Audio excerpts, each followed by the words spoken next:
Today I'm going to show you how to make chuck steaks in your Instant Pot.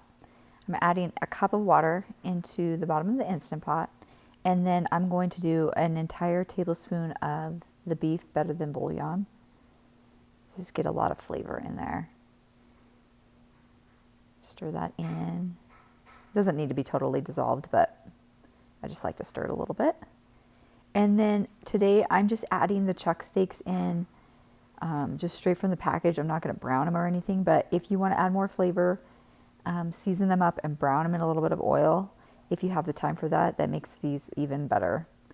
But if you don't have time and you just want shreddable meat, you can just add the chuck into the pot without browning first. So I'm going to add that into with the water and the bouillon, and then I'm going to add in the rest of my ingredients.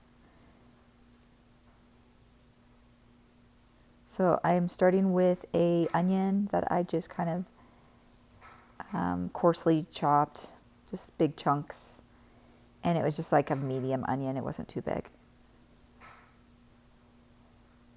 And then I'm adding a can of stewed tomatoes. You can also do diced tomatoes. Whatever you have on hand is fine. Stewed tomatoes works good today for me. And then a tablespoon of brown sugar.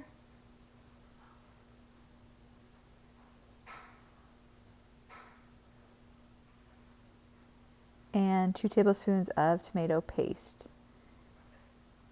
I just freeze the leftovers in a baggie in the freezer, kind of smash it down so it's easy to kind of break off chunks of it for other recipes, because I never use a whole can at one time usually. And then I have this barbecue rub, that seasoning mix, and so I'm just going to put in 2 teaspoons of that. But if you don't have a rub, you can just make your own with seasonings that you have on hand.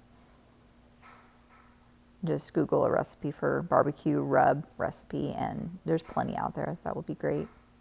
I'm gonna mince some garlic. I'm doing several cloves, probably about four-ish cloves. A couple of them are large, and then a couple of them were smaller, but yeah.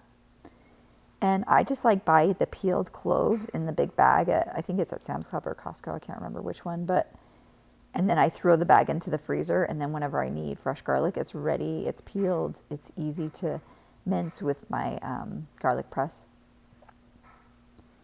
If you don't have fresh garlic on hand, you can just do like a teaspoon rather, of garlic powder.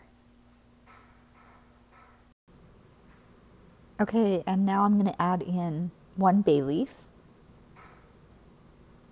And then I'm going to make sure the seal's in my lid all right, and then I'm going to put the lid on, lock it into place, and then I'm going to pressure cook on high for 45 minutes. And this just makes sure that the meat gets really tender. And I let it sit after the 45 minutes was up for 22 minutes, and then just released a tiny amount of pressure. It was pretty much almost totally released by that point. And remove the lid. And then just stirred it up a bit.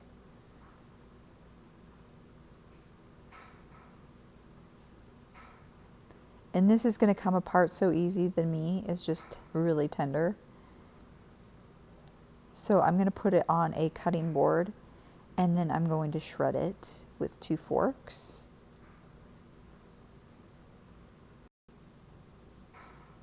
After it's all shredded up, I'm going to go and serve it with some potatoes. And I'm going to drizzle some of the juices, the tomatoes and the onions from the Instant Pot on top, and a little bit of salt and pepper.